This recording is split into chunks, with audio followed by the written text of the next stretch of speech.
আচ্ছা, আহ, দেখা যাচ্ছে তো তাই না ভিডিও?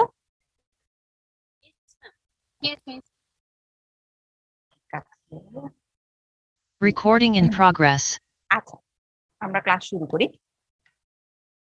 প্রথম কথা হচ্ছে আমরা গতদিন দেখেছিলাম কনগ্রুয়েন্স, যেটা কিনা এ আর বি এর ভিতরে কনগ্রুয়েন্স বলছিলাম মডুলো এম এর ক্ষেত্রে। সেক্ষেত্রে আমরা এটাকে লিখছিলাম কিভাবে, এ বি মড এম, এটাকে আমরা বলছিলাম এ আর B congruent, sorry A is congruent to B modulo M.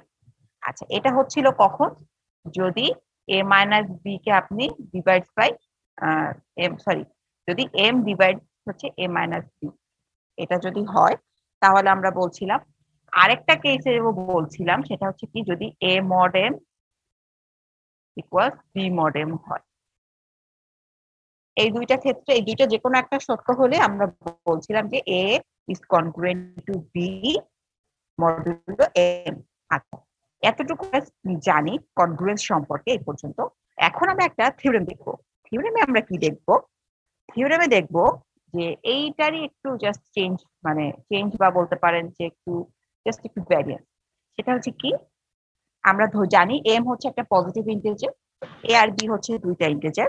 তো সেক্ষেত্রে আমরা বলছি এই এ মড এম, এইটা হবে ইফ অ্যান্ড অনলি ইফ এমন একটা ইন্টিজার আপনি দেখাতে পারেন যে এরকম একটা রিলেশন ক্রিয়েট করবে। কে, মানে কে একটা ইন্টিজার আপনি দেখাতে পারেন যেখানে A equal B plus K M আপনি দেখাতে পারেন। ঠিক আছে, এটা হচ্ছে একটা থিওরেম। যে এটা হবে কখন, মানে আমরা অলরেডি কয়টা কন্ডিশন দেখেছি বা কয় ধরনের কন্ডিশন দেখেছি। এটা হলেও এটা হবে, এটা প্রুফ করতে পারলেও এটা হবে। এখন এটা যদি আপনি প্রুফ করতে পারেন তাও এটা হবে। এই হচ্ছে কথা। ঠিক আছে, এটা হচ্ছে থার্ড নাম্বার আর একটা কন্ডিশন টাইপের দেখছেন আপনি। ম্যাম মানে ফার্স্ট ইটস লাইনে নট কি লাইক লিখছিলেন? এ, এইটা নোট এম, এটার পরে কি লিখছেন? এটা জাস্ট একটা সাইন দিয়েছে, এটা কিছু না। এটার পরে ডিভাইডস এ মাইনাস বি, এটা কাটা। A divides M divides A minus B. আচ্ছা, M divides A minus B. আরেকটা দেখেছি সেটা হচ্ছে এন্ড দিয়ে লিখেছি যে A mod M equal B mod M. ঠিক আছে, এখন এই ধরনের আরেকটা কন্ডিশন বলতে পারি আমরা, সেটা হচ্ছে A equal B plus K M. আচ্ছা, এইটার আমরা একটু প্রুফ দেখবো যে এই এভাবে এটাকে কিভাবে প্রুফ করা যায়। আচ্ছা, যদি যেহেতু আমরা অলরেডি এই দুইটা জিনিস জানি, তো সেখান থেকে আমরা এটা নিয়ে কাজ করব। যে আমরা জানি যে এটা যদি হয়, মানে এটা যদি হয় তো সেক্ষেত্রে কি হওয়া উচিত, এই কথাটা সত্য। তো M divides A minus B, এইটা হচ্ছে লেখা যায়। তো এটাকে আমরা চাইলে M divides A minus B, এখন আসে এটা আসলে খুবই সহজ হিসাব, এখান থেকে এটা আসে। যদি এম দিয়ে আপনি এ মাইনাস বি কে ভাগ করতে পারেন তাহলে এ মাইনাস বির আপনি একটা মাল্টিপল হিসেবে দেখাতে পারছেন এম এর, তাই তো? মানে এ মাইনাস বি কে আপনি এম এর একটা মাল্টিপল হিসেবে দেখাতে পারেন। কিভাবে দেখাতে পারছেন? Because M A minus B কে ডিভাইড করছে। যেমন 3 দিয়ে যদি আপনি 12 কে ভাগ করতে পারেন তাহলে অবশ্যই 3 এর একটা মাল্টিপল হচ্ছে 12। সেম আমরা এটাকে লিখতে পারি, যদি এটা এরকম হয় তাহলে আমরা চাইলে তো আমরা এটা লিখতেই পারি যে A minus B equal K, but K is a integer, sorry K is an integer. তার মানে হচ্ছে কি, আমি কি বললাম এখানে,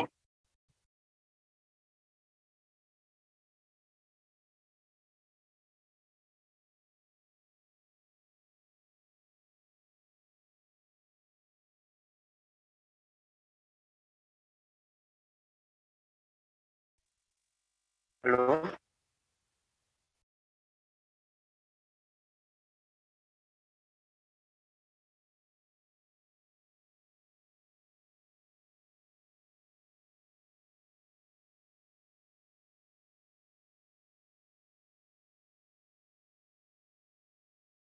Recording stopped. Recording in progress. Hello, আমার ইয়েস কথা ম্যাম, শোনা যাচ্ছে। আচ্ছা, আমার কারেন্ট চলে গিয়েছিল। আচ্ছা, আমরা তাহলে যে পর্যন্ত দেখেছি সেটা হচ্ছে M divides A minus B. আমি যদি এটা লিখতে পারি তাহলে আমি এই লাইনটা এভাবে লিখতে পারি যে কি, এ মাইনাস বি এর একটা মাল্টিপল, এ মাইনাস বি কে আমরা এম এর একটা মাল্টিপল হিসেবে দেখাতে পারি। তো সেখানে আমরা যে মাল্টিপল Yes. হিসেবে ক্যারেক্টার কারোর সাথে গুণ দিতে হবে, সেই গুণের জন্য আমরা কে একটা ইন্টিজারকে দেখাচ্ছি। আচ্ছা, যদি আমরা এভাবে দেখাতে পারি, এটা দেখাতে পারি, তাহলে আমরা চাইলে এখান থেকে just left hand side right hand সাইডে ইন্টারচেঞ্জ করে দিলেই এটা ঠিক হয়ে যাবে। সেটা হচ্ছে a ইকুয়ালস b প্লাস কে। খেয়াল করেন, আমরা তার মানে বলতে পারছি কি, যে আমরা এমন একটা ইন্টিজার যদি থাকে তাহলে আমরা চাইলে a এবং b কে এই সম্পর্কে দেখাতে পারি, যেখানে কিনা আমি ধরে আসছি a is congruent to b modulo m।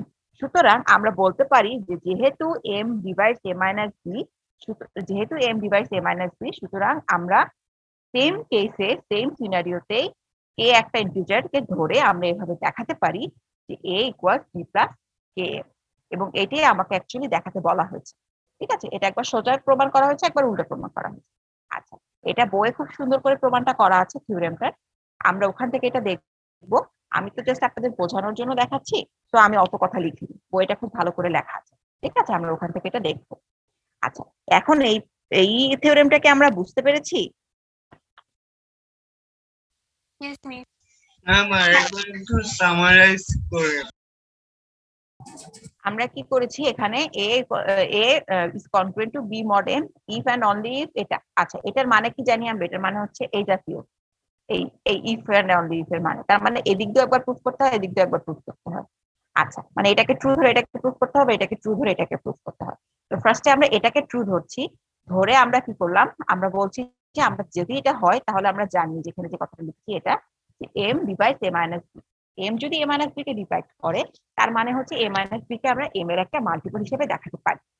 তো যদি এভাবে দেখাই, তারপর কে একটা ইন্টিজার যার সাথে m কে গুণ করার পরে a মাইনাস b টা আসে আলটিমেটলি, তো তাহলে আমরা কি বলতে পারি, ইকুয়াল b প্লাস কে। হ্যাঁ, ঠিক আছে।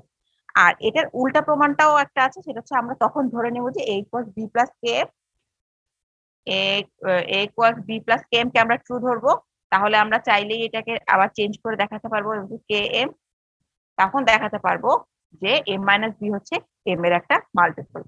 তো m divide a minus B, m divide m যেহেতু a মাইনাস বি কে ডিভাইড করছে, সুতরাং a is congruent to b modulo m।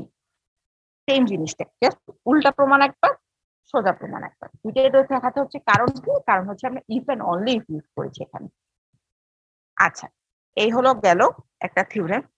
এরপরে আরেকটা থিওরেম আছে, এটা related theorem but not direct এই জাতীয়, কিন্তু এটা রিলেটেড আর কি। সেটা হচ্ছে এম একটা পজিটিভ ইন্টিজার, এটা হচ্ছে আরেকটা নেক্সট আরেকটা কোশ্চেন। সেখানে হচ্ছে বলা হচ্ছে যে a is congruent to b mod m। ঠিক আছে, এখন আবার দেওয়া আছে আরেকটা c congruent to d mod m। আপনাকে বলা হয়েছে আপনি প্রুফ করবেন a plus c is congruent to b plus d modulo m। খেয়াল করেন, এটা একটা জাস্ট এই a plus c is congruent to b plus d modulo m, আপনাকে এটা প্রুফ করতে বলা হয়েছে। আচ্ছা, তো তাই যদি হয়, আমরা এই আগের যে থিওরেমটা দেখলাম, এই যে এই সম্পর্ক থেকে আমরা এরকম একটা কথা লিখতে পারি, একটা বাইরের একটা ইন্টিজার নিয়ে এসে আমরা এভাবে লিখতে পারি, এই জিনিসটাই আমরা এখানে অ্যাপ্লাই করবো। তো ফার্স্টে যেহেতু আমাদের এখানে সেই ইন্টিজার দুইটাকে ধরে নিচ্ছি আমরা এস আর টি। ঠিক আছে, এস আর টি যদি ধরি, তাহলে আমরা দেখাতে পারি, দেখেন এ ইকুয়ালস হচ্ছে sorry A congruent to B, আবার হচ্ছে B congruent to sorry C congruent to D. তো এটাকে আমরা এভাবে দেখাচ্ছি যে B equals A plus S M, আবার দেখাতে পারি D equals C plus C M.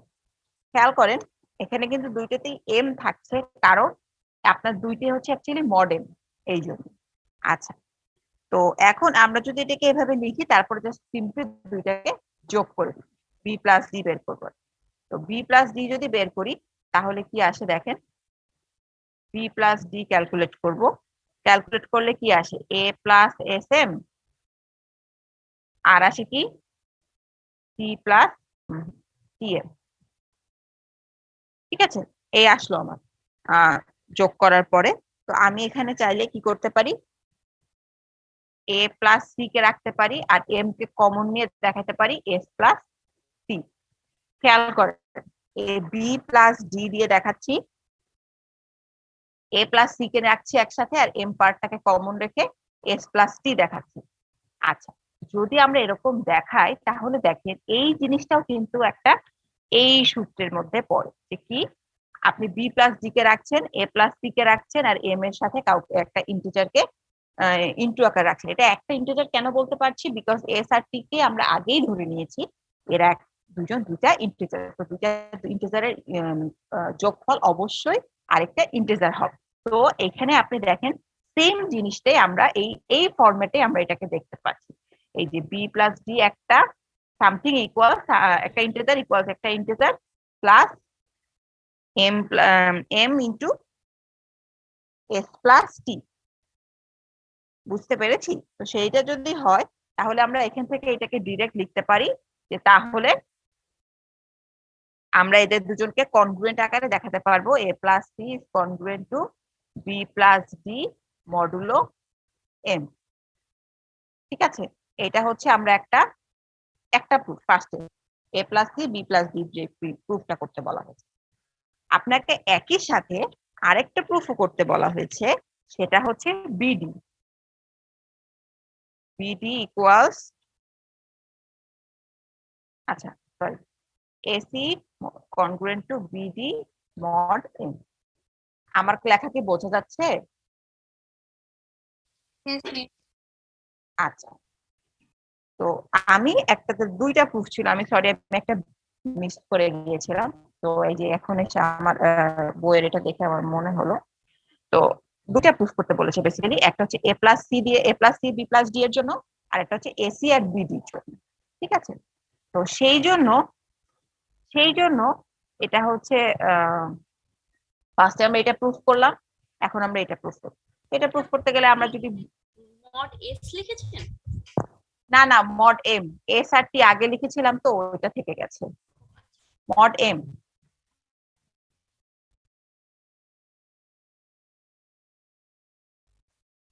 আচ্ছা, তো বি আর ডি যদি লিখি তাহলে বি কি জিনিস, এ প্লাস এস এম, বি কি জিনিস, সি প্লাস টি এম। তাহলে এদেরকে আমরা এখন গুণ করে দিব, AC plus ATM plus SMC plus S T M square. এটা এম স্কোয়ারও রাখতে পারেন, নাহলে S T M into M এভাবেও রাখতে পারেন। হ্যাঁ, এটা নিয়ে এমন কোনো বিষয় না। এখন দেখেন এসি প্লাস এমটাকে কমন নিব, AT plus SC plus ST M. খেয়াল করবেন আমাদের মেইন টার্গেটটা হচ্ছে এই ফর্মে আনা। তো দেখেন আপনার বিডি জন্য কে এই এখানে থাকবে, কে এসি থাকার কথা, তো আপনি এসি কে এখানে রাখবেন।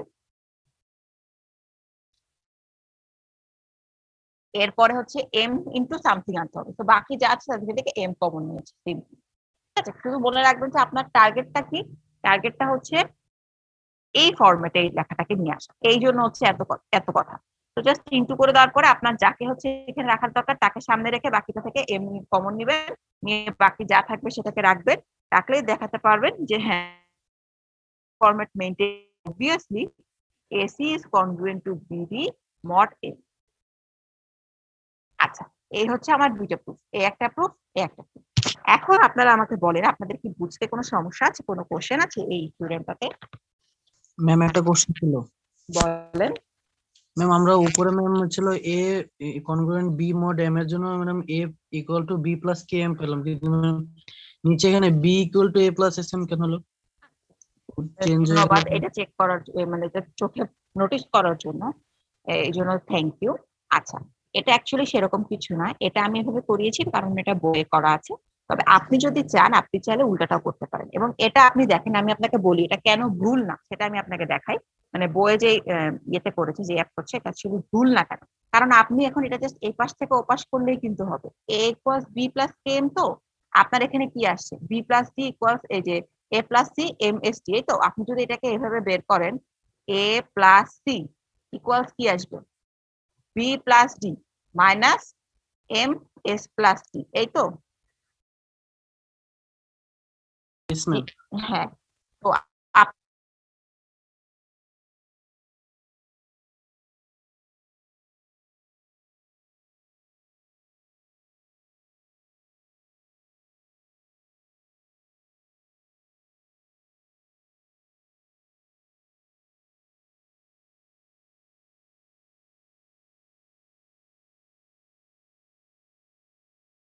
সেম আপনি যদি এটাকে জাস্ট ইন্টারচেঞ্জ করেন, এখানে একটা মাইনাস আসার কথা, আপনি সবার সামনে একটা করে মাইনাস বসাবেন, তো আপনার ফরম্যাট দুটো অ্যাকচুয়ালি সেম আসবে। আমি জানি না বইয়ে এটা কেন আলাদা করে ইউজ করছে, এটা চাইলেই এটা আপনার এখানে বি আর ডি না ধরে, যখন আপনি এখানে ভ্যালু বের করেছেন তখনই বি আর ডি না ধরে এটা ডিরেক্ট হচ্ছে আপনার এ আর সি দিয়ে করা যেত, তাহলে কোনো মাইনাস জাতীয় ওই জাতীয় কোনো প্রবলেমই হতো না। তো আপনি চাইলে পরীক্ষায় এটা এভাবে করতে পারেন।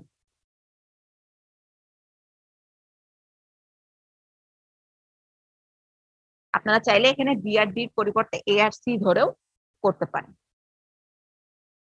দুইটাই কারেক্ট। এবং এভিন এটাও করতে পারেন, ওটাও করতে পারেন, যেটাই করেন দুইটাই কারেক্ট, ডাজন্ট ম্যাটার। আচ্ছা, Yes, ma'am. আচ্ছা, Yes, ma'am. Thank you.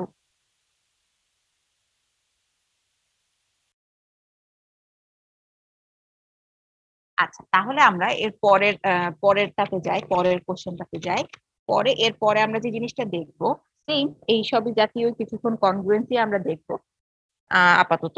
আচ্ছা, সেটা হচ্ছে একটা করোলারি, যেটাকে আমরা বলি কি না করোলারিকে বেসিক্যালি আমরা বলি অনুসিদ্ধান্ত টাইপের একটা জিনিস। আচ্ছা, ওটা আমরা দেখবো করোলারি কি জিনিস। আচ্ছা, এখন দেখি এ প্লাস বি মড এন। আচ্ছা, দেখেন এম একটা পজিটিভ ইন্টিজার, এ বি একটা ইন্টিজার, ঠিক আছে, এটা বলা আছে। এই অবস্থায় আপনাকে বলা আছে যে এই অবস্থায় এদের এই জিনিসটা সত্য হবে, এটাই প্রুফ করতে হবে, আর কিছুই না। A plus B mod M equals A mod M plus B mod M, এইটার উপরে আবার হোল মডেল। আচ্ছা, তো এত বড় দেখে ভয় পাওয়ার কিছু নাই, সিম্পল, একটু পরে দেখলেই বুঝবেন। এই জিনিসগুলো দেখতেই শুধু বড়, আসলে সেরকম কোনো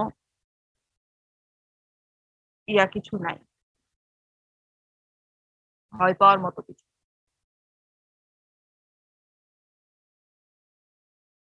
আচ্ছা, এখন আমরা যদি কনগ্রুয়েন্সের কথায় আসি, তাহলে এটা আমরা দেখিনি কখনো, আমি আপনাদেরকে একটু দেখাই।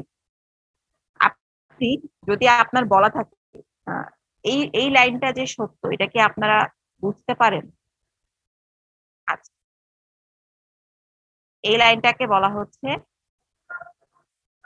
এই লাইনটা কি বলা হচ্ছে দেখেন, A is congruent to A mod M, sorry, A is congruent to A mod M, তার উপরে মডুলো এম, ঠিক আছে, মানে into its remainder divided by m. ফরম্যাটটা কিছুটা এরকম। এটা হচ্ছে আপনার এ, মানে এতক্ষণ আমরা যা দেখেছি এটা হচ্ছে এ, এটা হচ্ছে বি, আর এটা হচ্ছে আপনার মডেল, ঠিক আছে। এতক্ষণ ধরে আমরা যে অবস্থায় দেখে আসছি সেই ফরম্যাটটা, এ মানে A is congruent to B modulo M, এইটাকে দেখেন কি করা হয়েছে, এই এ আর এখানে রাখা হচ্ছে এ মড এম কে, আর মড এম এখানে থাকছে, ঠিক আছে। এই জিনিসটা অ্যাকচুয়ালি ট্রু। কিভাবে ট্রু আমি আপনাদেরকে একটু সাইডে দেখাই দিই। ধরে নেন A mod M equals P, A mod M equals P. এখন আপনারা আমাকে বলেন তাহলে যদি A mod M equals P হয়, তাহলে এই লাইনটা পুরোটাকে যদি আমরা লিখি, তাহলে এখানে কি আসে?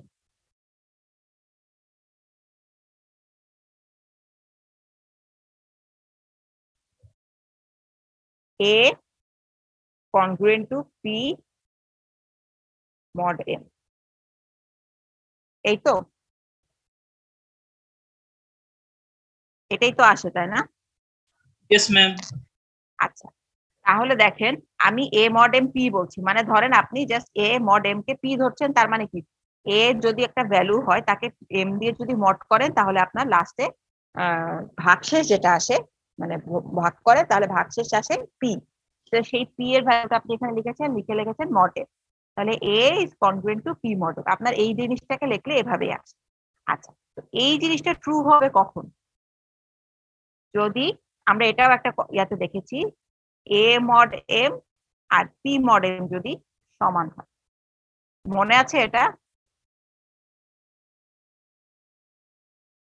এর আগে একটা থিওরেমে আমরা আগের দিন দেখেছি, এই যে একটু আগে আমি আগের পেজে আমি এটা লিখেছি যে দেখেন এই যে এ মড এম এবং বি মড এম যদি ইকুয়াল হয় তাহলে এ আর বি হচ্ছে কনগ্রুয়েন্ট বলছি modulo M. A is congruent to B modulo M যদি এ এই মড এম আর বি এর মড এম সমান হয়। আমরা আগের দিন একটা এক্সাম্পল দিয়ে দেখেছিলাম 17, আর কি কি ছিল খেয়াল নাই, শুধু 17 এর কথাই মনে আছে। তো সেটা যদি হয় তাহলে দেখেন এ মডেল ইকুয়ালস হচ্ছে পি মডেল, তার মানে হচ্ছে এই জিনিসটা ট্রু হবে কখন? যখন এ মডেল ইকুয়ালস পি মডেল হবে। এখন দেখেন এ মডেল ইকুয়ালস পি বলেন, আমরা ধরে নিয়েছি পি, আর এই পাশে কি আসে পি মডেল। তো পি তো হচ্ছে মড এম দিয়ে করার পরে লাস্টে ভাগশেষ থাকে, তো এইটাকে যদি আবার আপনি এম দিয়ে মড করেন তাও এটার ভাগশেষ কতই থাকা উচিত?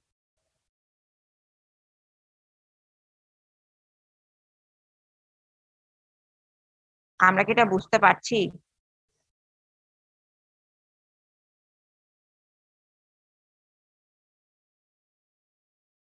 কেউ বুঝতে পারছি না। ম্যাম বুঝছি।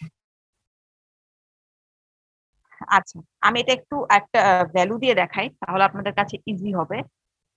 ধরেন এটা হচ্ছে 13, এ হচ্ছে 13 মড 3 ইকুয়ালস করলে কত হয়? 1।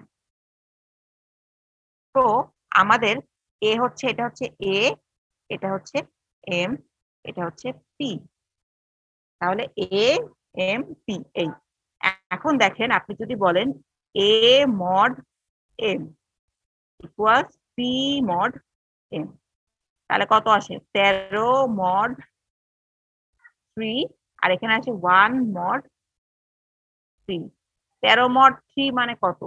1, আর 1 মড 3 মানে কত? 1। তো দেখেন দুই পাশেই 1 আসে, তো আমরা এই জন্য বলতে পারি এ মড এম আর পি মড এম অ্যাকচুয়ালি সমান হয় যদি আপনি এ মড এম কে পি ধরে নেন।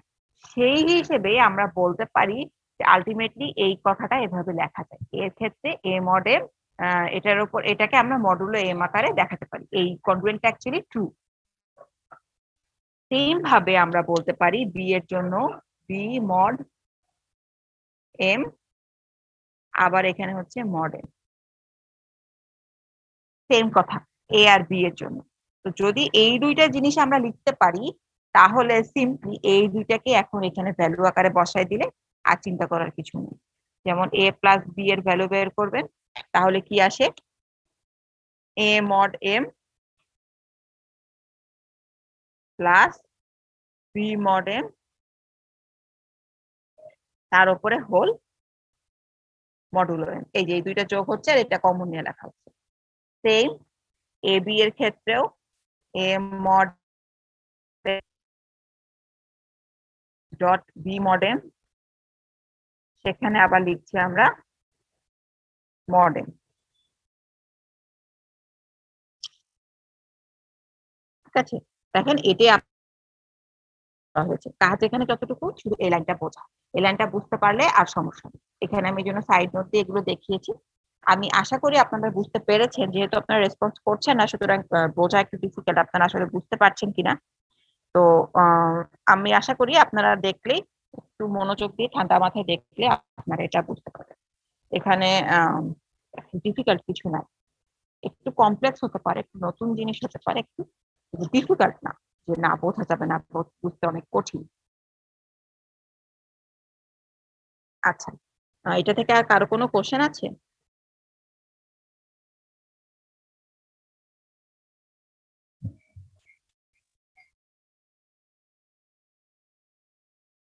ম্যাম প্রুফে a plus b mod m ছিল, এবার আমরা এখানে তো জাস্ট a plus b করছি।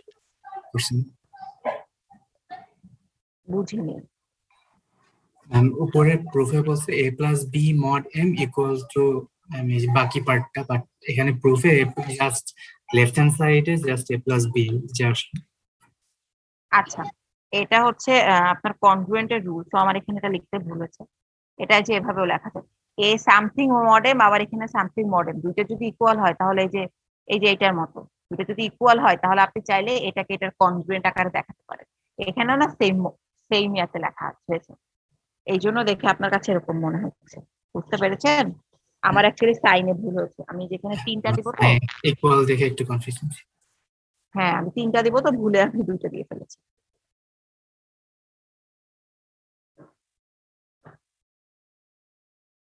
আচ্ছা, তাহলে আমরা নেক্সট টপিকে যাই, সেটা হচ্ছে arithmetic modulo. Arithmetic modulo M, এটা হচ্ছে আবার আরেকটা নতুন অ্যারিথমেটিক মডুলো এম। সেটা হচ্ছে কি দেখেন, নতুন পেজে যাই। আচ্ছা, অ্যারিথমেটিক মডুলো এম কি করে দেখেন, A plus B, sorry, A plus M B equals A plus B mod M. আবার যদি বলি A dot M B A B mod M. আচ্ছা, এখানে ঘটনাটা কি ঘটে সেটা আমরা একটু বোঝার চেষ্টা করি। এখানে ঘটনাটা ঘটে এই প্লাস এম মানে হচ্ছে, এই যে প্লাস এম যেটাকে আমরা এখানে বলছি, প্লাস এম মানে হচ্ছে addition of the integers less than M. তো আপনার এখানে অ্যাকচুয়ালি তাহলে কে কে থাকবে, 0 1 2 dot dot dot dot plus M minus 1, এরা হচ্ছে প্লাস। আর ডট এম বলতে কি বোঝাচ্ছি, 0 1 2 ডট এম মাইনাস 1, সেম মানে হচ্ছে এম এর থেকে ছোট ইন্টিজারদের যোগফল, এম এর থেকে ছোট ইন্টিজারদের গুণফল। একটা হচ্ছে প্লাস এম, একটা হচ্ছে ডট এম। ঠিক আছে, এখানে একটা জিনিস খেয়াল রাখবো, এটা কিন্তু সাবস্ক্রিপ্ট, ঠিক আছে, সুপারস্ক্রিপ্ট সরি, সাবস্ক্রিপ্ট। তার মানে হচ্ছে এই প্লাসের নিচে এম হবে, ডটের নিচে এম হবে। প্লাস আর ডট কিন্তু নর্মাল লেখার লেভেলে হবে। তো এই এমটা হচ্ছে দেখেন এ ডট বি, এরা হচ্ছে সেম লেভেলে, এম হচ্ছে নিচে। প্লাস এ বি, এরা হচ্ছে সেম লেভেলে, এম হচ্ছে নিচে। আচ্ছা, এই জিনিসটা অ্যাকচুয়ালি কিভাবে, এই ফরম্যাটটা মানে এইভাবে যদি কেউ লেখে, সেটার মানে হচ্ছে এ প্লাস বি মডেল। আবার যদি এটা কেউ লেখে, এটার ফরম্যাটটা হচ্ছে এ বি মড এম। আচ্ছা, এটা নিয়ে আমরা বেশি ঘাটাঘাটি করবো না, অ্যাকচুয়ালি আমরা এটা নিয়ে জাস্ট একটা এক্সাম্পল দেখবো। সেটা দেখলে বাকিটা ক্লিয়ার হয়ে যাবে, যতটুকু আমি বলেছি। এটা একটু দেখতে একটু থিওরিটিক্যাল, তো আমাদের কাছে বুঝতে একটু ডিফিকাল্ট হতে পারে। তো এটার জন্য একটা এক্সাম্পল দেখবো, তাহলে ক্লিয়ার হয়ে যাবে। এক্সাম্পলে যেটা আছে, আপনাকে বের করতে বলা হয়েছে 7 প্লাস 11 9 এবং 7 ডট 11 9, এই রুল ইউজ করে। তো বাই ডেফিনেশন আমরা বলতে পারি 7 প্লাস 11 9 ইকুয়ালস, মানে কি, এটা হচ্ছে এ, এটা হচ্ছে বি, এটা হচ্ছে এম। তো আপনি কি করবেন, 7 প্লাস 9 মড 11, তাহলে কত আসে এখানে 16, মড 11 করলে আসে হচ্ছে 5। আবার যদি বের করেন 7 ডট 11 9, তাহলে কি আসে 7 ডট 9 মড 11। তা 7 ইন্টু 9 হচ্ছে 53 মড 11, তো এখানে হচ্ছে 11 হচ্ছে 55, 55 এর পরে হচ্ছে এখানে থাকে 8। অ্যারিথমেটিক মডুলো, যেখানে প্লাস এম মানে হচ্ছে 0 থেকে m মাইনাস 1 পর্যন্ত সবার যোগফল, 0 থেকে m মাইনাস 1 পর্যন্ত সবার গুণফলকে আমরা বলছি ডট এম। আর এই ফরম্যাটে লেখা 1 মানে থেকে হচ্ছে, m-1 পর্যন্ত গুণ হবে না, ডট এমটা ডট এমটা কি হবে, ডট এমটা 0 1 থেকে m-1 পর্যন্ত গুণ হবে না, তাহলে হ্যাঁ ম্যাম অল টাইম 0 হ্যাঁ হ্যাঁ হ্যাঁ, আমি ভুল লিখেছি, সরি, উপরটা দেখে দেখে লিখতে কি লিখেছি।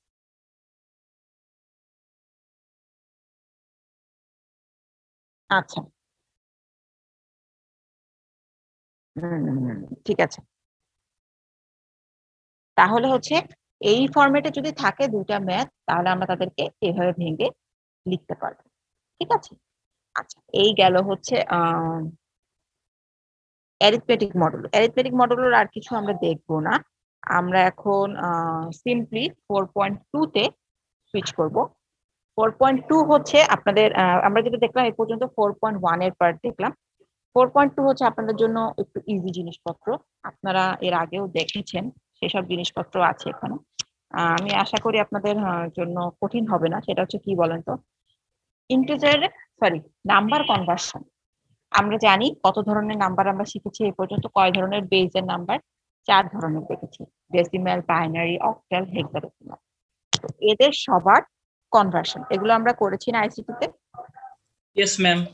হ্যাঁ, মোটামুটি আইসিটি তে যা করেছি মনে করেন এখানে ম্যাক্সিমাম জিনিসটা আমি আমাদের কমন করে যাচ্ছি। তো এখানে আমরা কি দেখছি তাহলে, এই ডেসিমাল, বাইনারি, অক্টাল, হেক্সা এই 4টার ভিতরে একটার সাথে আরেকটা কনভার্সন। এটা নতুন করে দেখানোর কিছু নেই, আমি যতদূর জানি আপনারা এটা পারবেন। তো এটা আমরা নিজেরা করে নিব, এটা দেখানোর কিছু নেই, যদি এমনিও আমাদের সময় নেই, তো এটা আমরা দেখে নেবো, এটা সেলফ স্টাডি থাকবে। আচ্ছা, আমরা নতুন যেটা দেখবো সেটা হচ্ছে অ্যাডিশন অফ বাইনারি, বাইনারি যোগ। বাইনারি যোগ আমরা পারি, আমরা যেটা পারি সেটা হচ্ছে দুইটা জাস্ট নাম্বার যোগ করব, সেটা না, আমরা দেখবো হচ্ছে কিভাবে কম্পিউটারের জন্য যদি আমরা লজিক্যালি চিন্তা করি একটা, কিভাবে জিনিসটা আমরা সলভ করতে পারি, আমরা সেটা দেখবো।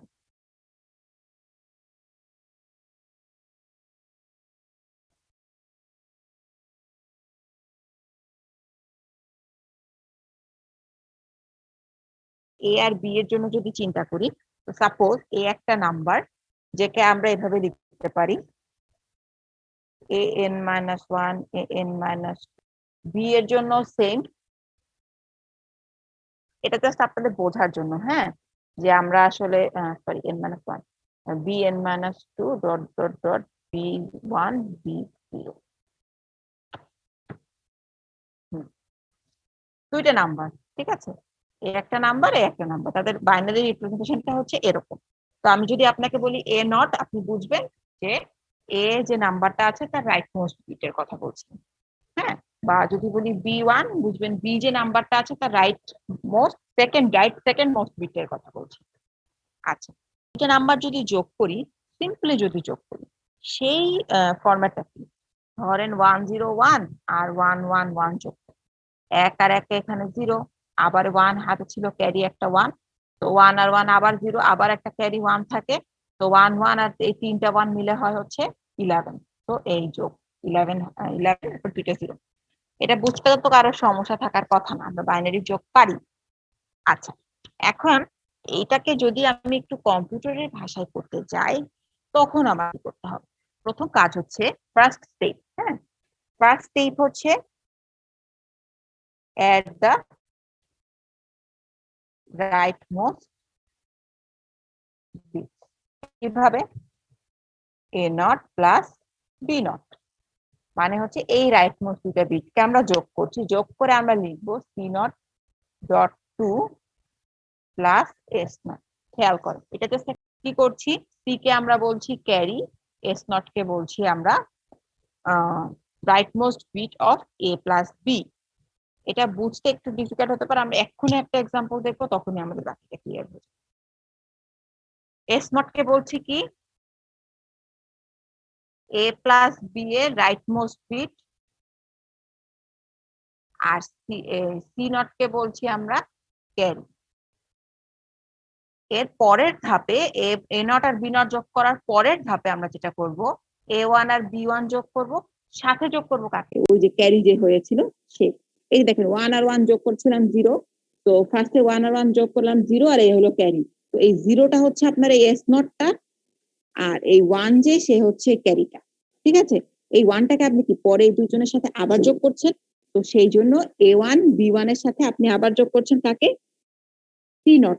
সি নট কেন হচ্ছে সি নট, বিকজ হচ্ছে এটা আগের নট, মানে 0 মানে কি, 0 মানে হচ্ছে এক রাইট মোস্ট যে ঘরে থাকে সে, তার যে ক্যারি, আগের ঘরের যে ক্যারি তাকে আপনি যোগ করছেন। তো এখানে আপনি যেটা যোগ করছেন তার সাথে তার আগের ঘরের ক্যারি যোগ হবে, তো আপনি যদি এটা হয় A3B3 তার সাথে যোগ হবে C3 না কিন্তু C2 কেন C2 যোগ হবে কারণ হচ্ছে আপনি যে ঘরে কাজ করছেন বেসিক্যালি সে তার আগের ঘরের ক্যারিটা আপনি এখানে এসে যোগ করবেন ঠিক আছে তো সেক্ষেত্রে হচ্ছে A1 B1 এর সাথে হচ্ছে এখানে যেমন হচ্ছে C0 যোগ হচ্ছে তো সেটা যোগ করে আপনার যোগফল আসবে এখানে তাহলে C1.2 প্লাস S1 এখানে আবার কি C1 হচ্ছে এই ঘরের জন্য ক্যারি আর S1 হচ্ছে A প্লাস B এর এখানে 1 নাম্বার ঘরের একটা বিট বলেন এখানে ম্যাম ডট টু কেন দিয়েছি ডট টু এটা হচ্ছে জাস্ট একটা ফরম্যাট মেনটেন করার জন্য যাতে যোগ আকারে না লেখা যায় এটা তো আপনি বাইনারিতে হিসাব করছেন তো বাইনারিতে ডট টু বলে এই মুহূর্তে কোনো কিছু নেই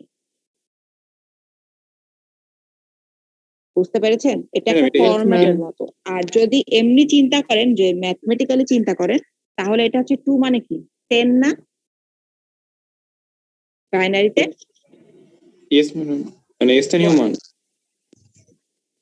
না না 2 এর বাইনারি কি 10 না ইয়েস ম্যাম 10 হ্যাঁ দশক তো ওই জন্য এটাকে 1 দিয়ে গুণ এটাকে 2 দিয়ে গুণ এর পরেরটা হচ্ছে আপনার 4 দিয়ে গুণ হবে হ্যাঁ স্থানীয় মান এজন্য একজন বলেন স্থানীয় মান হ্যাঁ স্থানীয় মানের জন্য তাইলে আমরা এটাকে এভাবেও লিখতে পারি এই মুহূর্তে এটা একটা জাস্ট ফরম্যাট বাট অ্যাকচুয়ালি ব্যাপারটা এরকমই যে আপনার এই এ আর বি মানে 1 আর 1 যোগ করলে আসে কত 10 তো এটা ভেঙ্গে লিখেছে 0 প্লাস আমরা যদি নরমাল ডেসিমাল লিখতাম তাহলে লিখতাম কি 10 into 1 তো ওই বাইনারি যেহেতু হচ্ছে 2 into 1 প্লাস হচ্ছে 0 বুঝতে পেরেছেন এই 10 এর বাইনারি হচ্ছে 2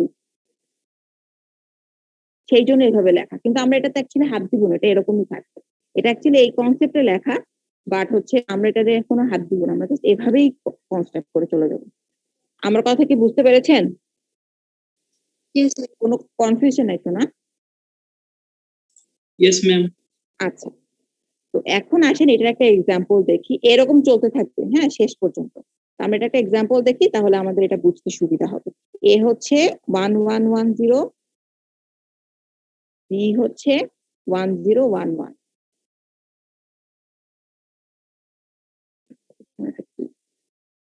আচ্ছা তো সেটা যদি হয় তো ফার্স্টে আসেন এ নট আর B naught A naught B naught আমরা বলেছি আমরা বাইনারির সময় ডান দিক থেকে হিসাব করা শুরু করবো তো 0 আর 1 0 আর 1 তো যোগ করে তাহলে আপনার আলটিমেটলি যোগফল কি আসে 1 আসে তো আপনার এখানে কোনো ক্যারি থাকবে না তো 0.2 প্লাস 1 এরপরে আসেন A1 প্লাস B1 এখানে কি আছে 1 প্লাস 1 আচ্ছা এখানে আপনার একটা ক্যারি হয় তো 1.2 প্লাস ও সরি 0 আচ্ছা ও এখানে তো এটা লেখা হয়নি এটা তো লিখতে হবে C0 C0 এর কোনো ভ্যালু নাই তো এখানে হচ্ছে এটা 0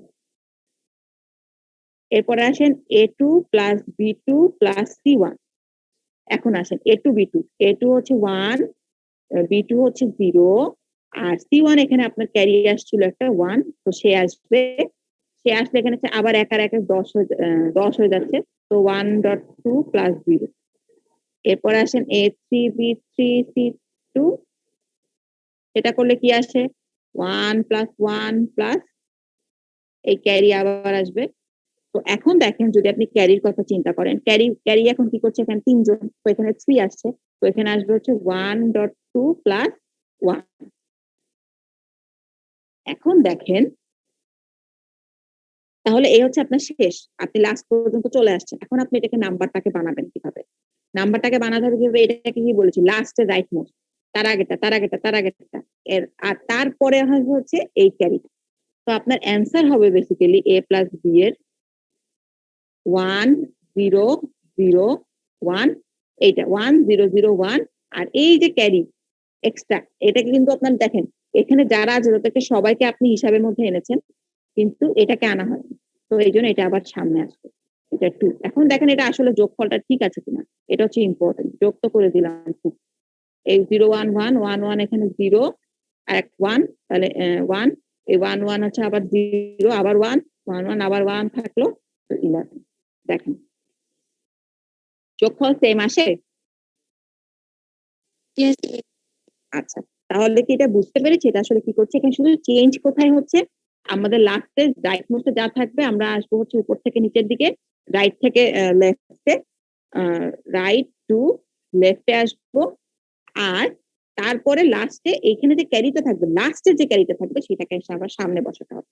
কেন বসাতে হচ্ছে? কারণ এটাকে আমরা এখনো পর্যন্ত কোথাও হিসাবে আনিনি। বুঝতে পেরেছি? আচ্ছা, ইয়েস ম্যাম। যদি বুঝতে পারি তাহলে আমরা এখন মাল্টিপ্লিকেশনটা দেখবো। মাল্টিপ্লিকেশনটা মোর অর লেস সেম, একটু ভ্যারিয়েন্স আছে অবশ্যই, বাট এটা ছাড়া আর, সেরকম কিছু নেই, আমাদের জন্য ইজি। আচ্ছা, তাহলে আসি কেন মাল্টিপ্লিকেশন।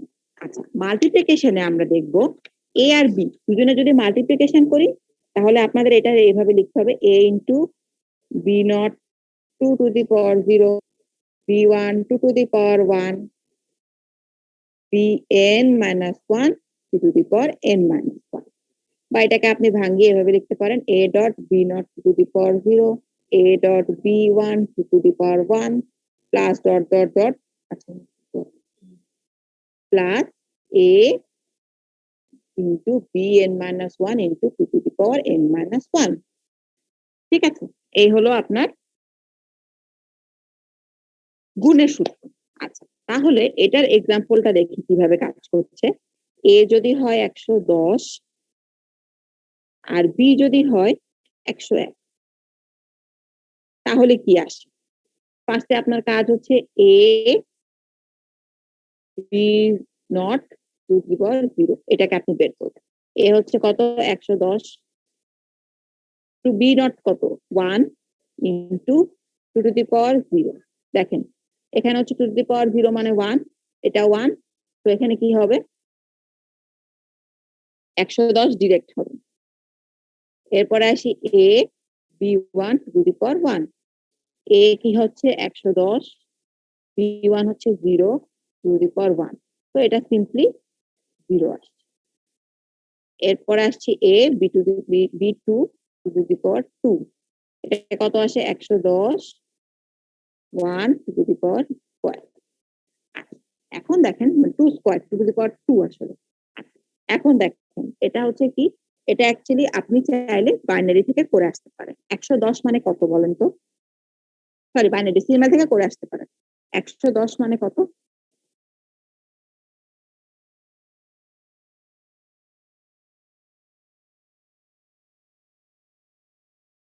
কেউ জানি না 110 মানে 6 কত? আসছে।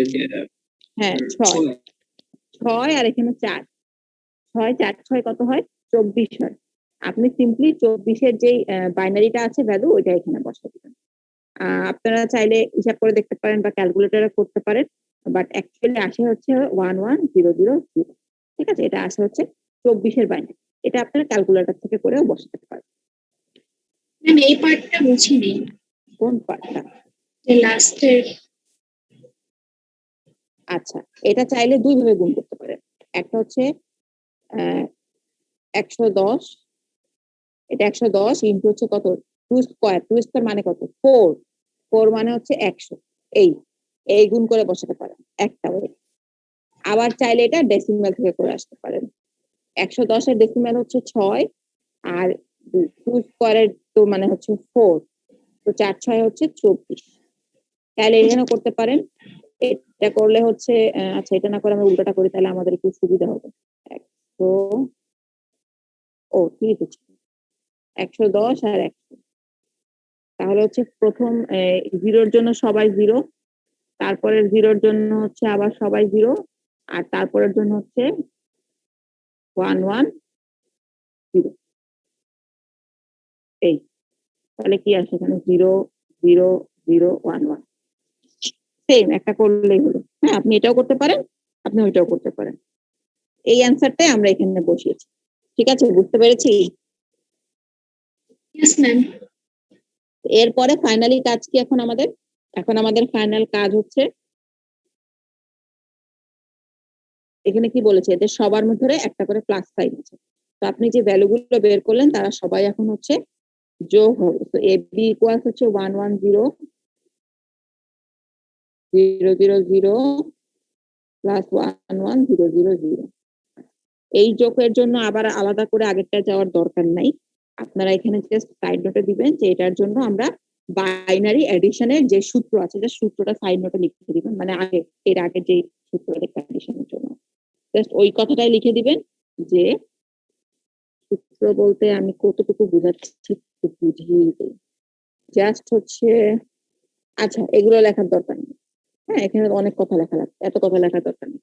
আপনারা যেটা করবেন সেটা হচ্ছে এখানে জাস্ট সাইড নোটে দিবেন যে ইউজিং বাইনারি এডিশন ফর্মুলা, ঠিক আছে, using binary addition formula, just এই কথাটা লিখবেন, লিখে এরপরে একবারে যোগ করে এটা লিখে দেবেন। এটা যোগ করা তো ইজি, এইটা তো বাদই, তো 11113,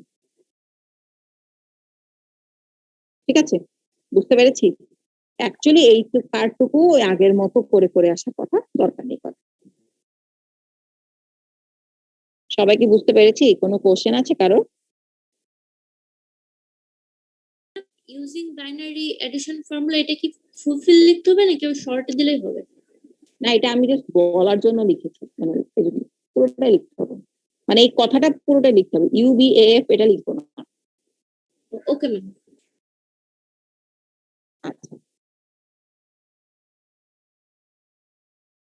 আচ্ছা ঠিক আছে, এটার পর আমরা এখানে আর বেশি কিছু দেখবো না, আমরা জাস্ট 4.3 এ দুইটা জিনিস দেখবো, দুইটা না তিনটা জিনিস দেখবো। আচ্ছা কি কি? প্রথম কথা, আমরা কি জানি প্রাইম নাম্বার কি? জানি। কাকে প্রাইম নাম্বার কাকে বলে? একটা নাম্বার কখন প্রাইম হয়? ম্যাম যাকে এক বা ওই সংখ্যা ছাড়া অন্য কোনো সংখ্যা দিয়ে ভাগ করা যায় না। হ্যাঁ, তো এটার জন্য আমরা কোনো মানে কোশ্চেন জাতীয় কিছুই দেখবো না, আমরা শুধু জানবো একটা নাম্বার প্রাইম হয় কখন, যখন ওই নাম্বারটাকে 1 এবং ওই নিজে এই ছাড়া আর কোনো নাম্বার দিয়ে ভাগ করা যায় না। আচ্ছা, এখন এটা আমরা যদি আপনাকে একটা নাম্বার দেওয়া হয় সাপোজ 237, এটা প্রাইম কিনা আপনি কিভাবে এটাকে চেক করবেন, এই নাম্বারটা প্রাইম কিনা কিভাবে বলবেন আমাকে 237 নাম্বারটা প্রাইম? আমাকে একটা ওয়ে বলেন যেটা দিয়ে আপনি এটা প্রুফ করতে পারেন যে হ্যাঁ 237 প্রাইম কিংবা 237 প্রাইম না, এই ডিসিশনটা আপনি দিতে পারেন কি কিসের সাহায্যে? একটা ওয়ে বলেন আমাকে।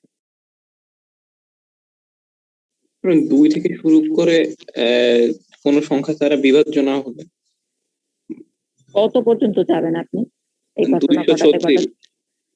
236। আচ্ছা, এটা একটা ওয়ে, ভালো ওয়ে বলেছেন। আরেকটা হচ্ছে ম্যাডাম, এখানে ওই 2 এর বা মানে যে কটা সংখ্যা, মানে 2 3 এইভাবে যতগুলো সংখ্যা নিব সেগুলো গুণিতকগুলো বাদ দিয়ে দিয়ে বাকিগুলোতে ভাগ করব।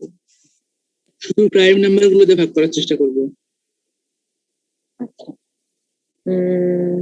ঠিক আছে, মোটামুটি বলেছেন, ভালো।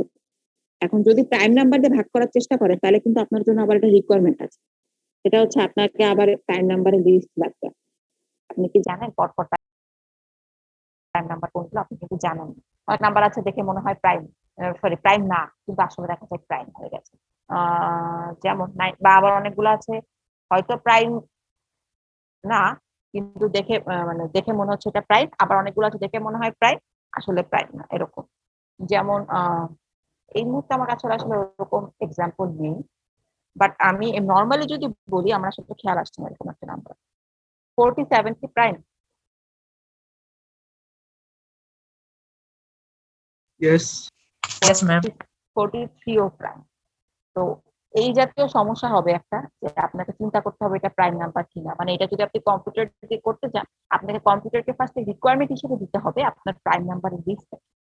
তো এইটা কিছুটা আপনার লুপের মতো পড়েছেন, হ্যাঁ আপনি আসছেনই প্রাইম নাম্বার বের করতে, সেখানে আপনাকে আবার প্রাইম নাম্বার বের করাইতে হবে কম্পিউটার। ম্যাডাম এটার জন্য হচ্ছে আমি ওই যে নাম্বারগুলো চেক করব, ওই নাম্বারগুলো গুণিতকগুলো চেক না করলেই তো হচ্ছে। সবসময় কি সেটা সবসময় কি সেটা পসিবল?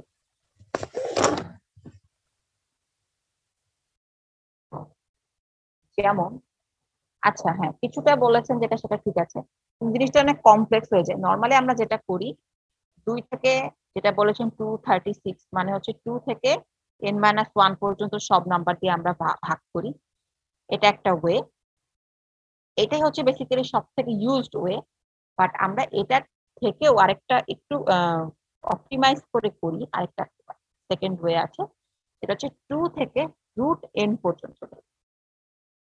কেন রুট n পর্যন্ত নেই? রুট এন এর ফ্লোর হবে না? হ্যাঁ, ওটা ফ্লোর না সিলিং সেটা প্রবলেম নাই, এটা নিলেই হচ্ছে, ফ্লোর নিলেই হচ্ছে। মানে আমার এটা তো আমরা ইয়েতে করব না, ওই মানে প্রোগ্রামিং এর ভাষায় বা অ্যালগোরিদমের ভাষায় দেখবো না, তো ওটা নিয়ে আসলে আমরা খুব একটা বোঝার না। তো অ্যাকচুয়ালি আমি যেটা বোঝাতে চাচ্ছি আপনাদেরকে যে আমরা রুট এনটা কেন নেই, এটা কি কেউ বলতে পারবেন? ম্যাম ওটা যদি একটা উৎপাদক থাকে তাহলে সেটা রুটিনের চেয়ে ছোট হবে। হ্যাঁ, একটা নাম্বারকে হাইয়েস্ট রুট এন, মানে রুট এন এর মানে বেসিক্যালি ব্যাপারটা যদি আমরা চিন্তা করি এভাবে, যে আপনার যদি নাম্বারটা হয় 25, তাহলে তাকে ভাগ করা যাবে কি দিয়ে? আচ্ছা 25 না, 25 একমাত্র 5 দিয়ে যায়, 49ও তাই যায়। আচ্ছা আমরা এভাবে চিন্তা করবো না, তাহলে আমরা 33 চিন্তা করি 30 দিয়ে চিন্তা করি, শুধু 30 দিয়ে। রুট 30 কত?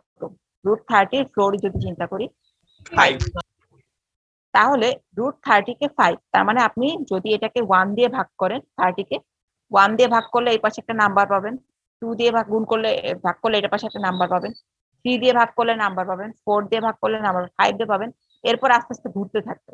যেমন দেখেন 1 এখানে কত 30, 2 হচ্ছে 15, 3 হচ্ছে 10, 4 হচ্ছে 4 তো হবে না, 4 আসবে না, 5 হচ্ছে 6।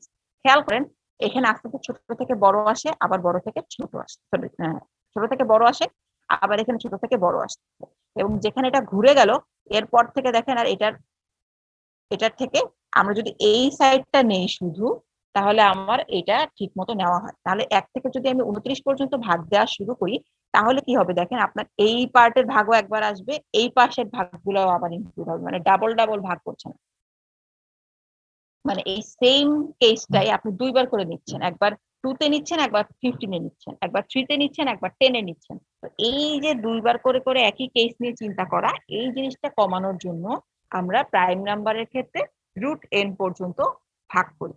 আচ্ছা, এখানে একটা ব্যাপার, সেটা হচ্ছে যে অবশ্যই কোনো নাম্বার প্রাইম কিনা এটা চেক করার ক্ষেত্রে কোনোটা একটা দিয়ে যদি ভাগ যায়, ভাগ যাওয়ার সাথে সাথে আমরা আর কিন্তু চেক করি না। যেমন আপনাকে যদি 1 লাখ থেকে বড় একটা সংখ্যা দেওয়া হয়, সাপোজ 1,25,000 সামথিং সামথিং, তো এই নাম্বারটা যদি দেওয়া হয়, তো সেই নাম্বারটাকে ধরেন আপনি ভাগ দিয়ে দেখছেন 13 দিয়ে ভাগ চলে গেছে, তো ভাগ যাওয়ার পরে আপনি কি এরপর কি সেই n-1 সেই 1,25,000 সামথিং এর যে -1 সেই পর্যন্ত ভাগ দিবেন সব কষ্ট করে, বা রুট ওভার ওটা যে পর্যন্ত যত হবে সেটা রুট ওভার করলেও ধরেন আসবে 2500 মতো নাম্বার আসবে, তো আপনি কি সেই পর্যন্ত ভাগ দিবেন শুধু শুধু? দরকার নাই। তো প্রাইম নাম্বারের ক্ষেত্রে আপনার শর্ত কি? 1 এবং ওই নাম্বার। তো আপনি 1 এবং ওই নাম্বারের বাইরে একজনকে দিয়ে যেমন 13 দিয়ে ভাগ দিতে পারছেন যেই মুহূর্তে, সেই মুহূর্তে তো আপনি ডিসিশন দিয়ে দিবেন যে এটা অ্যাকচুয়ালি প্রাইম নাম্বার না।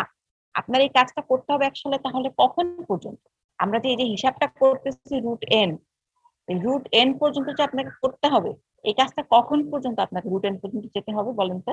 যখন কোনো মানে পাবো না আমি বিভাজ্য হ্যাঁ, কোনো যখন পাবো না তখন রুটিন কোনো পর্যন্ত যাওয়া পাচ্ছি না, লাগবে।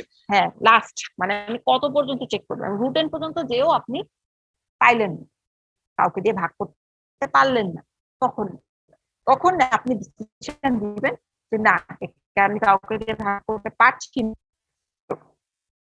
সরি। তো এটা হচ্ছে অ্যাকচুয়ালি আমার একটা প্রাইম নাম্বার, বুঝতে পেরেছি? তো প্রাইম নাম্বারের ক্ষেত্রে আমরা তাহলে অপারেশন কমানোর জন্য আমরা কি করি, আমরা 2 থেকে রুট এন পর্যন্ত যত নাম্বার আছে সবাইকে দিয়ে ভাগ করে দেখি। আগে যদি কাউকে দিয়ে ভাগ চলে যায় তো গেল, এরপরে তো আমরা চেকই করবো না, ডিসিশন দিয়েই দিব যে এটা প্রাইম নাম্বার না। আর যদি না যায় তাহলে রুট এন পর্যন্ত চেক করার পর দেখবো যে না এখনো যায়নি, তাহলে আমরা তখন বলবো যে ওকে ফাইন, এটা হচ্ছে একটা প্রাইম নাম্বার। আচ্ছা, এটার পরে আসেন আমরা আরেকটা জিনিসে আসি, লিস্ট কমন সরি জিসিডি আর এলসিএম। একটা হচ্ছে বাংলায় যদি বলি লসাগু, আর একটা হচ্ছে গসাগু। একটা হচ্ছে লিস্ট কমন মাল্টিপল, আর একটা হচ্ছে গ্রেটেস্ট কমন ডিভিজর। আচ্ছা, তো জিসিডি এর অ্যালগরিদম আমরা দেখেছি না, আইসিটি তে থাকার সময় অ্যালগরিদম অ্যাকচুয়ালি আমরা কোডই দেখেছি, দেখেছি না? Yes ma'am. ইউক্লিডিয়ান অ্যালগরিদম দিয়ে। হ্যাঁ, তো এখানেও আমরা সেম ওই অ্যালগরিদমটা দেখবো, এটা বইয়ে আছে ইউক্লিডিয়ান অ্যালগরিদমটা, এটা হচ্ছে পেজ 269 এ আছে। 269 জিসিডি 269 এ ইউক্লিডিয়ান অ্যালগরিদম সেম ওইটাই আছে, আমরা ওইটা দেখব। আর এলসিএম এর ব্যাপারে আমরা কিছু দেখবো না সেরকম, আমি শুধু জাস্ট মুখে বলে দিচ্ছি এলসিএম আমরা কিভাবে বের করতে পারি, সেম প্রাইমের মতো আমি জাস্ট আলোচনা করব। এলসিএমটা কি? এলসিএম হচ্ছে বলছি আমরা লিস্ট কমন মাল্টিপল, যেটাকে বলছি লসাগু। লসাগু কিভাবে বের করে বলেন তো? একটা নাম্বারে যতগুলো ফ্যাক্টর আছে, মানে কি যা যা দিয়ে তাকে ভাগ করা যায় বা গুণনীয় যা যা আছে, সেগুলো আমরা যে যে নাম্বারের লসাগু বা যে যে নাম্বারের এলসিএমটা বের করতে চাচ্ছি তাদের ফ্যাক্টর গুলো বের করি, তারপরে সেখান থেকে যেভাবে কমন নিয়ে নিয়ে আমরা লাস্টে একটা এলসিএম ক্যালকুলেট করি। এটা হচ্ছে আমাদের এলসিএম অ্যাকচুয়ালি আমাদের মানে ওইভাবে ইম্পর্টেন্ট না, জাস্ট জিসিডি যেহেতু ডিসকাশনে আসলো তো সেই জন্য আর কি ওটাকে ইনক্লুড করা এলসিএম। তো এলসিএমটাকে আমরা এভাবে বের করে আমরা কাউন্ট করি। আচ্ছা, এখন আসেন আচ্ছা, এখান থেকে আমাদের আর কিছু দেখার নাই চ্যাপ্টার 4 থেকে। এই হচ্ছে আমাদের এই পর্যন্ত আমাদের সিলেবাস, বাট আমরা টাইম না পাওয়ার জন্য চ্যাপ্টার 1-এ একটা পার্ট বাদ রেখে গিয়েছিলাম। আমি আপনাদের বলেছিলাম যে আমরা যদি শেষের সময় পাই তাহলে আমরা ওইটা দেখবো। তো আমাদের হাতে সময় আছে, বেশিক্ষণ লাগবে না, আমরা ওইটুকু দেখে ফেলি। চ্যাপ্টার 2 এ কত পেজ পর্যন্ত পড়তে হবে? চ্যাপ্টার কিসের? কোন চ্যাপ্টার? Second chapter. চ্যাপ্টার 2 এর পেজ নাম্বার আমার তো মনে নেই। চ্যাপ্টার 2 এর পেজ নাম্বার দেখতে হবে তো, পেজ নাম্বার তো দেখতে হবে আমাকে আসলে। অন টু ফাংশনের পরে এক্সাম্পল আমি ক্লাসে যা পড়িয়েছিলাম। আচ্ছা, আপনাদের মিডে না চ্যাপ্টার 2 পুরোটা দিয়েছি? ওখানে কি আমি পেজ নাম্বার দিয়েছি? না ম্যাম, মানে ওই যে ক্লাসরুমে যে পোস্টটা করেছি। আচ্ছা আচ্ছা, আমি আপনাকে এটা দেখে জানাবো, আমি এটা লিখে রাখছি। হ্যাঁ, এটা দেখতে হবে কোথায়। ওভাবে তো পেজ নাম্বার না, আমি জাস্ট কয়েকটা টপিক পড়িয়ে দিয়েছি তো পেজ। আচ্ছা ঠিক আছে, আমি শেষ পেজ নাম্বার যে পর্যন্ত আসে আমি লিখে রাখছি। চ্যাপ্টার 2 পেজ নাম্বার লাগবে, তাই তো? এন্ড মিস যে টপিক গুলো আর কি পড়ানো হয়নি ওগুলো কি আর পড়বো না? না না, আমি যেগুলো মুখে ক্লাসে উচ্চারণ করেছি কিছু আছে আমি নিজে পড়িয়েছি, আর কিছু আছে আমি বলেছি সেলফ স্টাডি, পোস্ট করে নিতে বলেছি বা দেখে নিতে বলেছি, সেগুলো পড়বেন। এর বাইরে কিছু পড়বেন। ওকে বা মিস। যেটার জন্য এক্সারসাইজ দেখতে বলেছি বা সেগুলো পড়বেন। যেমন চ্যাপ্টার 1-এ কিন্তু কিছু জিনিসের জন্য এক্সারসাইজ দেখতে বলেছি, ওগুলো দেখবেন। আচ্ছা, এখন আসেন 1.7 এর যাব আমরা। চ্যাপ্টার 4 শেষ, চ্যাপ্টার 1 এর চ্যাপ্টার 1টা এত বড়, মানে আমি পড়াতে পড়াতে টায়ার্ড হয়ে গেছিলাম। চ্যাপ্টার 1-এ 1.7 থেকে আমরা একটু দেখবো, অল্প কিছু জিনিস দেখবো, কিছু প্রুফ দেখবো, কিভাবে প্রুফ করে। হ্যাঁ, এটা হচ্ছে 1.7 এ হচ্ছে ফার্স্টে আমরা দেখবো কিছু ডেফিনেশন। যেমন প্রথম ডেফিনেশন যেটা দেখবো সেটা হচ্ছে থিওরেম। থিওরেম আমরা তো খুব থিওরেম পড়ছি, করোলারি পড়ছি, উচ্চারণটা একটু ডিফিকাল্ট, সবসময় আমি ভুল করি। যাই হোক, তারপরে আসি লেমা বলেছিলাম একদিন, তারপরে আমরা প্রুফ বলেছিলাম একদিন। এগুলো আসলে কি এই জিনিসগুলো সেটা আমরা একটু আগে দেখি। আচ্ছা, প্রথমে আসি থিওরেম। থিওরেম কি জিনিস? থিওরেম হচ্ছে এমন একটা জিনিস, প্রথম জিনিস যেটা দেখবো সেটা হচ্ছে থিওরেম। থিওরেম কি? থিওরেম হচ্ছে এমন একটা জিনিস যেটা প্রুফ করা যায় যে সেটা ট্রু, এবং এটা মনে করেন মোটামুটি সবসময় ট্রু প্রুফ করাই হয়। থিওরেমকে চাইলে ফ্যাক্ট বা রেজাল্টও বলা যায়। এরপরে আসি প্রুফ। প্রুফ যেটা সেটা আমরা ইউজ করি কোন একটা থিওরেমকে প্রমাণ করার জন্য, একটা থিওরেমকে দেখানোর জন্য আমরা প্রুফ ইউজ করি। তারপরে আসি অ্যাক্সিওম। অ্যাক্সিওম কি? থিওরেমের জন্য আমরা কিছু জিনিসকে অনেক সময় অ্যাজিউম থিওরেম প্রমাণ করার জন্য অনেক সময় আমরা অ্যাজিউম করে নেই যে এটা ট্রু,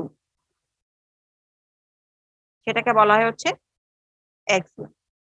এরপরে আসি লেমা। লেমা কি জিনিস? লেমা হচ্ছে কিছুটা লেস ইম্পর্টেন্ট থিওরেম, কিন্তু এগুলোকে বেসিক্যালি আমরা ইউজ করি বিভিন্ন আলাদা আলাদা অন্য বিভিন্ন ধরনের থিওরেম ইউজ করার জন্য, থিওরেম প্রুফ করার জন্য, সেটাকে আমরা বলছি হচ্ছে লেমা। আচ্ছা, এরপরে লাস্ট যেটা আছে সেটা হচ্ছে করোলারি। এটা কি? এটা হচ্ছে established directly from a theorem. লেমাটা একটা লেমাও বলতে পারেন কিছুটা থিওরেমের মতো। হ্যাঁ, থিওরেম বেসিক্যালি হচ্ছে এমন একটা জিনিস যে মনে করেন যে এগুলো খুবই ইম্পর্টেন্ট, অনেকবার প্রুফ করা হয়েছে এবং ধ্রুব সত্য জাতীয়। আর কিছু লেস ইম্পর্টেন্ট থিওরেমকে বলা হয় লেমা। মোটামুটি বলতে পারেন থিওরেম আর লেমা হচ্ছে একই জিনিস, কিন্তু একটু ইম্পর্টেন্ট বা একটু কি বলবো বেশি ইউজ হয়, এগুলোকে হচ্ছে থিওরেম আকারে বলা হয়। হ্যাঁ, আর যারা হচ্ছে একটু কম ইউজ হয় বা একটু কম ইম্পর্টেন্ট সেইগুলোকে বলা হয় হচ্ছে লেমা। মোটামুটি বলতে পারেন দুইটা একই ধরনের জিনিস, একই জিনিস। ঠিক আছে, কিন্তু এটা লেমা বেসিক্যালি ইউজ হয় হচ্ছে অন্যান্য রেজাল্ট বা ফ্যাক্টকে প্রুফ করার জন্য, সেম থিওরেমের মতো, লেস ইম্পর্টেন্ট। আর প্রুফ হচ্ছে ইউজ করছি কেন? আমরা একটা থিওরেমকে ডেমনস্ট্রেট করার জন্য। এক্সামে হচ্ছে আমরা যেসব জিনিসকে ধরে নিচ্ছি ট্রু হিসেবে কোনো একটা থিওরেমকে প্রুফ করার জন্য। এক্সামের আরেকটা নামও আছে পোস্টুলেট। আর হচ্ছে কলোরারি বলছি কাকে? এটা হচ্ছে থিওরেম থেকে ডিরেক্টলি এস্টাবলিশ করা হয়, যেটা আমরা বলেছিলাম অনুসিদ্ধান্ত। আমরা যেমন উপপাদ্য শিখেছি, অনুসিদ্ধান্ত শিখেছি, ওই ধরনের। তো মেইনটা হচ্ছে থিওরেম, থিওরেম থেকে আপনি পরে এস্টাবলিশ করছেন, সেটাকে আপনি বলছেন করোলারি। আচ্ছা, এই গেল হচ্ছে আপনার 5 ধরনের জিনিস। আচ্ছা, এরপরে আমরা আরেকটা জিনিস দেখবো, মানে আরেকটা জিনিস দেখবো যেটা হচ্ছে যে কিভাবে থিওরেম প্রুফ করা যায়। থিওরেম প্রুফের উপায়। থিওরেম প্রুফের 3 ধরনের উপায় আমরা দেখবো। একটা হচ্ছে কি ডিরেক্ট প্রুফ, একটা হচ্ছে ডিরেক্ট প্রুফ, একটা হচ্ছে প্রুফ বাই কন্ট্রাপোজিশন, আরেকটা দেখবো প্রুফ বাই কন্ট্রাডিকশন। আচ্ছা, 3 ধরনের প্রুফ করা যায়। একটা হচ্ছে ডিরেক্ট প্রুফ, একটা হচ্ছে প্রুফ বাই কন্ট্রাডিকশন, একটা হচ্ছে প্রুফ বাই কন্ট্রাপোজিশন। আচ্ছা, এখন আসেন ফার্স্টে দেখবো ডিরেক্ট প্রুফ। ডিরেক্ট প্রুফ আপনাকে প্রুফ করতে বলা হয়েছে। আচ্ছা, ফার্স্টে দেখবো হচ্ছে আমরা ডিরেক্ট প্রুফ। Direct proof. আচ্ছা, তো ফার্স্টে আমরা দেখবো যে আপনাকে প্রুফ করতে বলা হয়েছে পি ইমপ্লাইজ কিউ। ঠিক আছে, যদি পি হয় তাহলে আপনি প্রুফ করেন কিউ, এই হচ্ছে আপনাকে বলা হয়েছে। তো আপনার ফার্স্ট স্টেপ হচ্ছে অ্যাজিউম পি ইজ ট্রু, এবং সেকেন্ডে আপনি কি করবেন, ইনফারেন্স ইউজ করে আপনি ফাইনালি দেখাবেন যে কিউ ইজ অলসো ট্রু। মানে পরের স্টেপ গুলোতে আপনি দেখাবেন ইনফারেন্স ইউজ করে যে এরপরে দেখাবেন যে কিউ হচ্ছে ট্রু। ওই পরের স্টেপে এই যে কথাগুলো বললাম এটা এখানে লিখতে হবে, সেটা হচ্ছে যে পরের সাবসিকুয়েন্ট স্টেপ গুলোতে আপনি দেখাবেন রুল অফ ইনফারেন্স ইউজ করে যে ফাইনালি কিউ ট্রু। আচ্ছা, এখন এটার একটা এক্সাম্পল দেখবো ডিরেক্ট প্রুফ জিনিসটা আসলে কিভাবে কাজ করে। ডিরেক্ট প্রুফটা কাজ করে হলো, এটা একটা এক্সাম্পল দেখলে আমাদের কাছে ক্লিয়ার হবে। ফার্স্টে দেখবো যে if n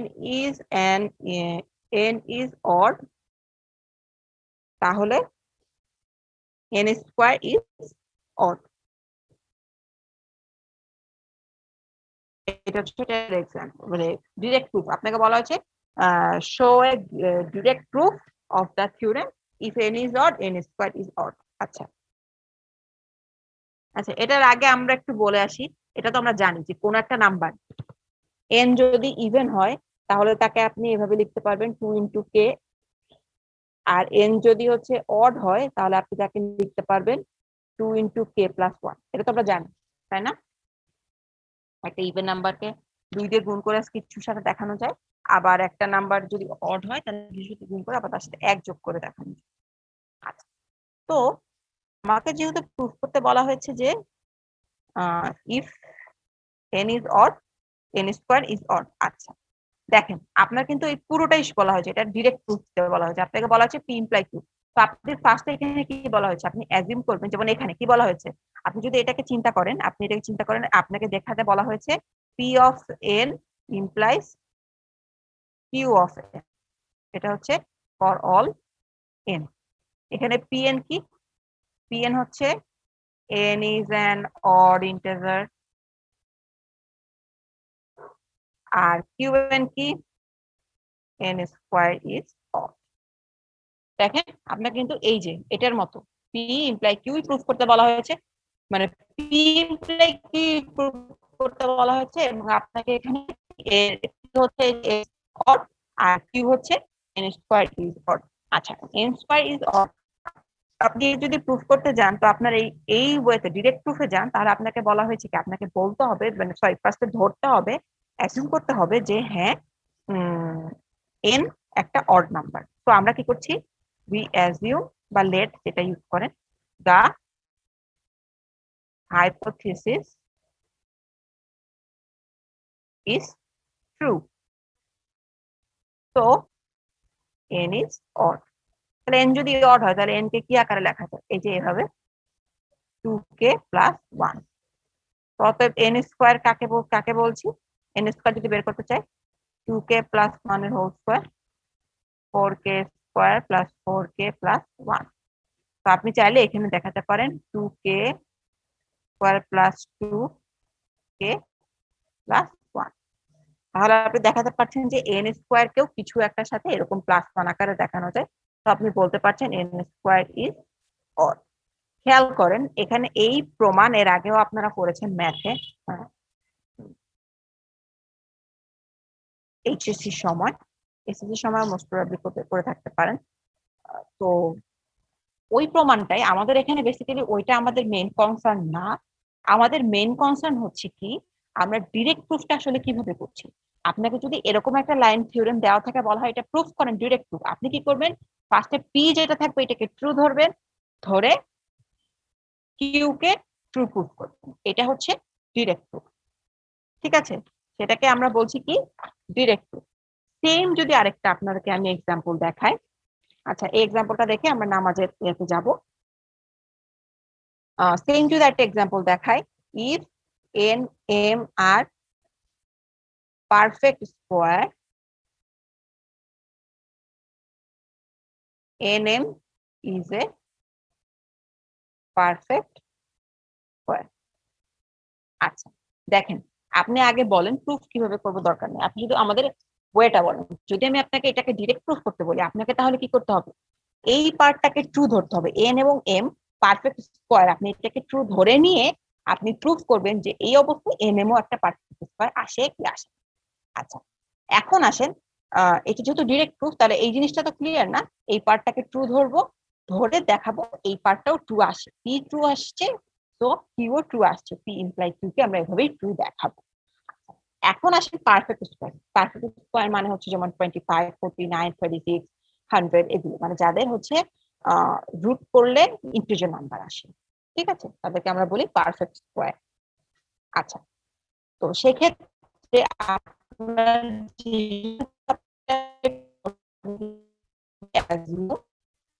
nm are perfect,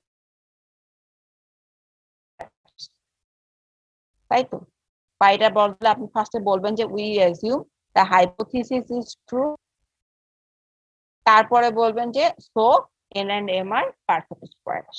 তো আপনি এটাকে চাইলে এভাবে লিখতে পারেন, যেহেতু পারফেক্ট স্কোয়ার, তো কোনো একটা ইন্টিজারের স্কোয়ার আকারে দেখে লেখা যাবে।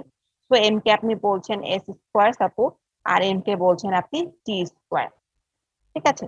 তো তাহলে আমরা যদি এখন nm যেটা সেটাকে ক্যালকুলেট করি, তাহলে কি আসে, t square dot s square. তো এটাকে আপনি চাইলে এভাবে দেখাতে পারেন t আর s এর হোল স্কোয়ার। তো দেখেন আপনি nm যে তাকেও আর একটা ইন্টিজারের স্কোয়ার আকারে দেখাতে পারছেন। আমরা এটা ইন্টিজারের স্কোয়ার, এটা শিওর হচ্ছে কিভাবে, বিকজ দুইটার ইন্টিজার নাম্বার আমরা যেহেতু বলেই নিয়েছি s এবং t এবং নিজেরা ইন্টিজার, তো এদের মাল্টিপ্লিকেশন অবভিয়াসলি একটা ইন্টিজার নাম্বার হবে। তো সেখান থেকে আমি বলছি যে এনএম যে সে হচ্ছে টিএস এর হোল স্কয়ার। আমরা কি এটা বুঝতে পেরেছি? এখানে কি কোনো কোশ্চেন আছে আমাদের? আচ্ছা, তো তাহলে আমরা এখান থেকে প্রুফ করতে পারি কি যে হ্যাঁ ওকে, যদি ওইটা সত্যি হয় যে এনএম রা নিজেরা পারফেক্ট স্কয়ার, তাহলে এনএম এর গুণফল যেটা সেটাও একটা পারফেক্ট স্কয়ার হবে। আচ্ছা, যদি আমাদের কোনো কোশ্চেন থেকে আমরা করতে পারি, আর যদি না থাকে তাহলে আমরা নামাজের ব্রেকে যাব। এসে আমাদের অল্প কিছুক্ষণ সময় দিলেই হয়ে যাবে। আমাদের আর ম্যাম দুইটা একটু আগের পেজটা ওপেন just করেন। আগের পেজ যাচ্ছে। বলেন।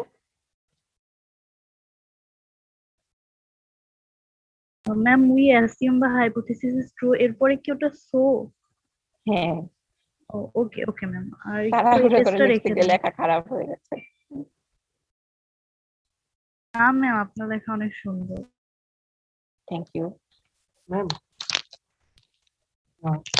আমি গতদিন মানে আজকে হলো আমার এম ক্যামের ইয়েটা দেখলাম, প্রোফাইল দেখলাম, ওখানে দেখলাম আমার অ্যাটেন্ডেন্সে মানে 100% নাই, কিন্তু আমি তো সব ক্লাসই করছি, জয়েন করছি আর অ্যাটেন্ডেন্স দিছি।